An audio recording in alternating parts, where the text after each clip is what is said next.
Let me bring in Charles Barkley, TNT Inside the NBA analyst. And last time I talked to you about this topic with James Harden, that was November 25th, and you didn't think it could work. Change your opinion? Not at all. I don't think it's going to work. I think it's going to be I think they bought him in because they wasn't sure what was going to happen with Kyrie. They bought him in as an insurance policy. And now I think it's going to be fascinating watching those three guys play together if they all play together. I mean, we have no idea what's going on with Kyrie. But, no, I don't think it's going to work at all because those other guys don't bring in the diversity to the table. Those other two guys, they are offensive players. They don't play defense. They don't rebound. So it's only one basketball. I think it's got zero chance of working. But you also, and you know this, where it feels like KD could get 30 on 16 shots. You know, he would find a way to get to the line, and he can be economical. The other guys are volume shooters. Certainly Harden is. And then I just wonder, what kind of offense do you run when you have three alphas like that? Well, I think that's why I don't think it's going to work. I think it's really going to be like they just going to take turns, and I don't think that's going to work.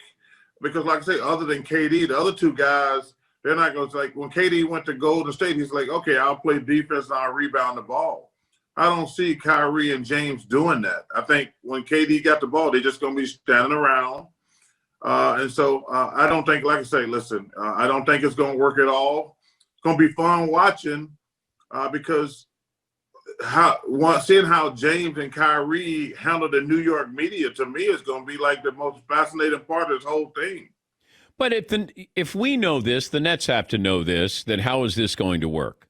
So what are they thinking why is this going to work in their minds, and we have, a big question mark attached to it? Well, because I think it's what KD wanted to do.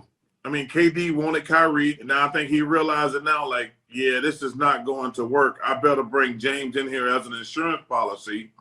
That's what I think happened. But clearly KD is running the organization.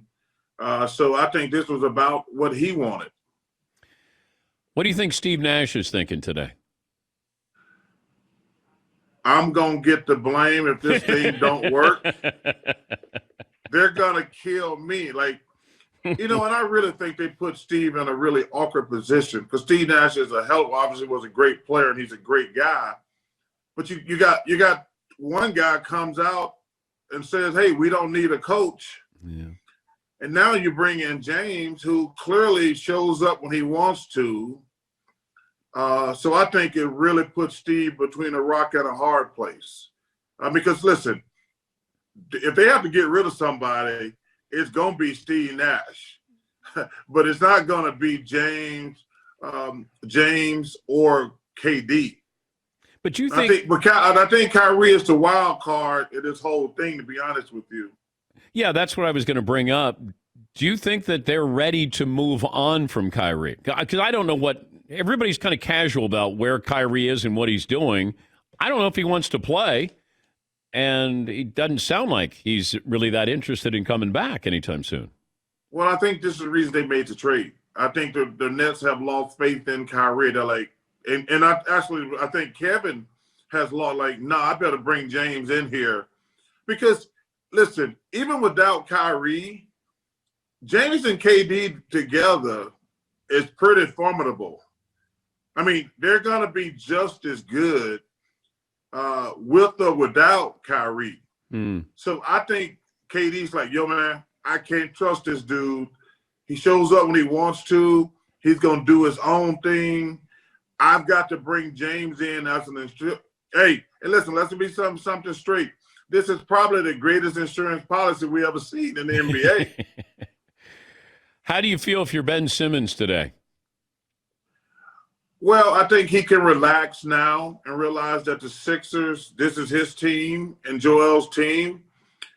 We got no idea who the best team in the Eastern Conference is. And he's got to, Ben and Joel got to come to the understanding that, hey, you know what? We ran our other coach out of town. He took the sword for us. Now we got Doc.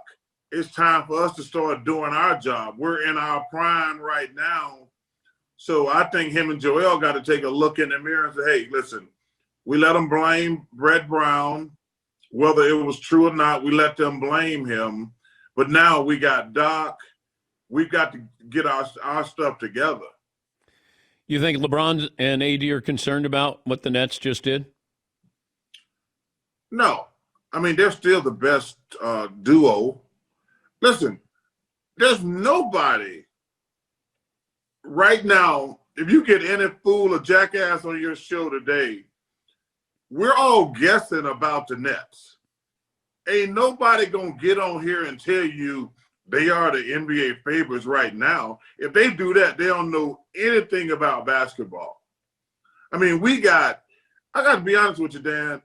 I said this when you said this a few months ago. I would love to be a fly on the wall because I prayed that they got James Harden because I want to see this social experiment, and it's going to be fun. It's going to be fascinating, and it's in New York City. Do you think the commissioner likes this deal? No, I think that he don't. First of all, Adam's amazing, but I don't think he wants players running the league. Because listen, let's get one thing: the commissioner always works for the owners. So I don't think. I mean, and there's only like 3 or 4 players who have this type of power. But what they don't understand is when you lose your superstars, you ruin franchises. There used to be a great.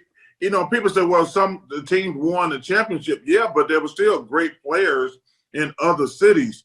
And now we're making so many cities irrelevant. And listen, I know one thing. I cannot wait for the collective bargaining agreement when these owners slap these boys back. It's going to be very fascinating because everybody's like, well, the players got all this power. Yeah, but they don't have all that money. And the 4 or 5 players who are great, they're gonna get they're gonna get all their money, but these guys underneath, they're gonna be hurting in a few years. What do you think LeBron would be worth if there was no salary cap? Well, I've always thought that was a stupid argument, Dan. Everybody's making money. Listen, if we just gonna pay the superstars, we'd only be paying like 3 or 4 players, and everybody else be making $1 million. Let's say hypothetically LeBron was worth 60 or 70 million. They're not gonna pay everybody else. At least now we got 5. Think about it. There's 3 guys on the Nets gonna be making $40 million, and probably only one of them deserve to be making $40 million. And think about it. There's a bunch of guys on the Lakers who make $6 to $10 to $15 million. They only got to pay AD and LeBron.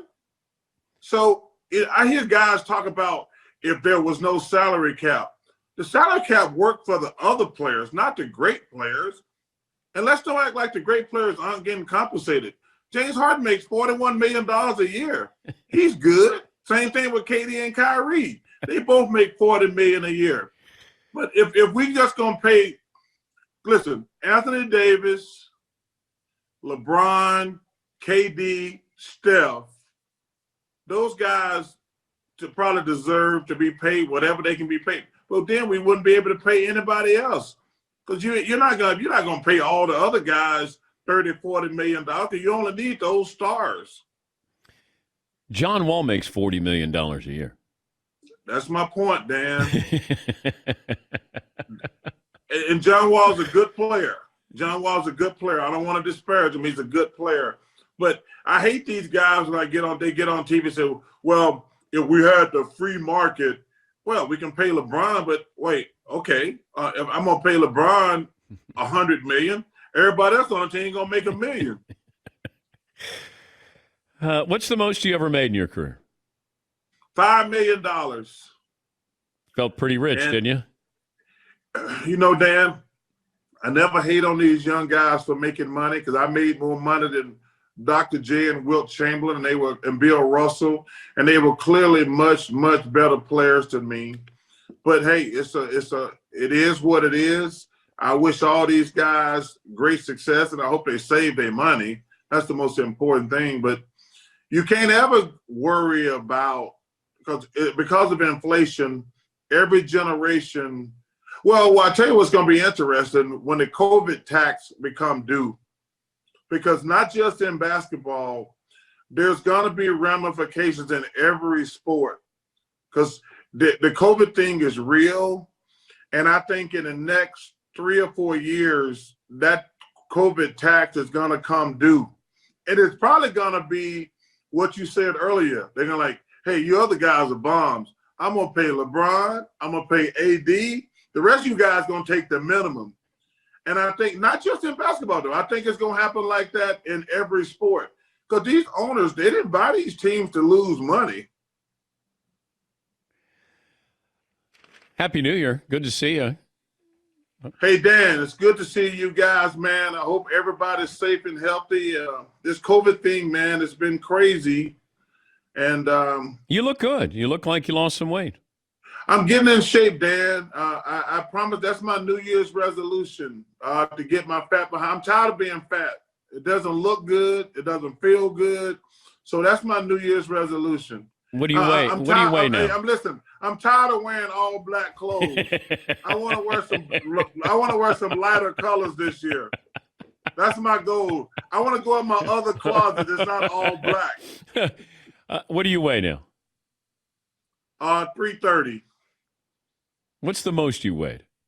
350. What's Shaq weigh? Oh, if he get on the scale, it's gonna say one person at a time, please.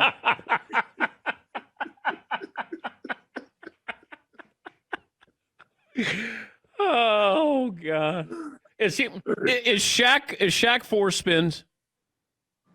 Is what? Does he weigh 400? Oh yeah, hell yeah. Oh my God. Hell yeah. But you know what the thing about it? Shaq ain't fat. He's just the biggest human being I've ever been around in my life. I mean, you know, you've been around Shaq. Shaq ain't never gonna be fat. He's just humongous. How did you compete with that? You're 6'4.5" or whatever, and you competed with that, man. Well, listen. And me and Kevin McHale said this many times. He was saying that the first time he saw Shaq, he was standing beside Robert Parrish. He says, "Yeah, it's about time for us to get out of the league, Chief."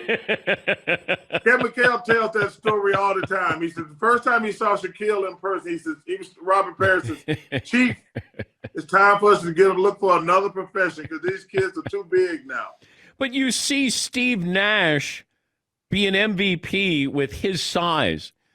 Steph Curry, like that's what's amazing to us when we see this and see how big guys are, fast, strong. Yeah, but listen, I didn't play against Wilt Chamberlain, but other than Shaquille and I guess Wilt Chamberlain, those were the only two guys who were bigger, stronger than everybody else. I mean, listen, I played against guys who were 7 feet tall, but they didn't have Shaquille's athletic ability and things like that.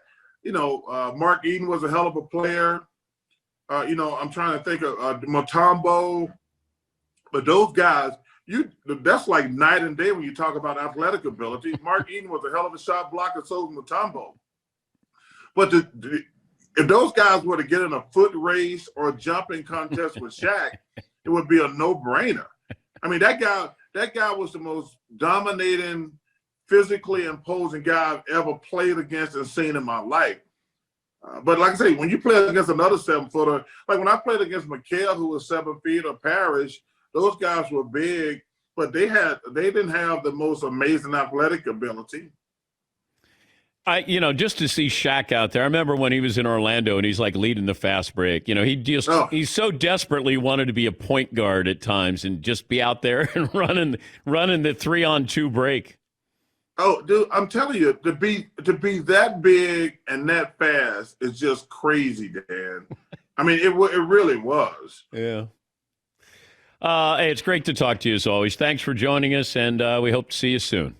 Yes, sir, my brother. Be safe. That's Charles Thank you guys Barkley, for having me. TNT Inside the NBA Analyst.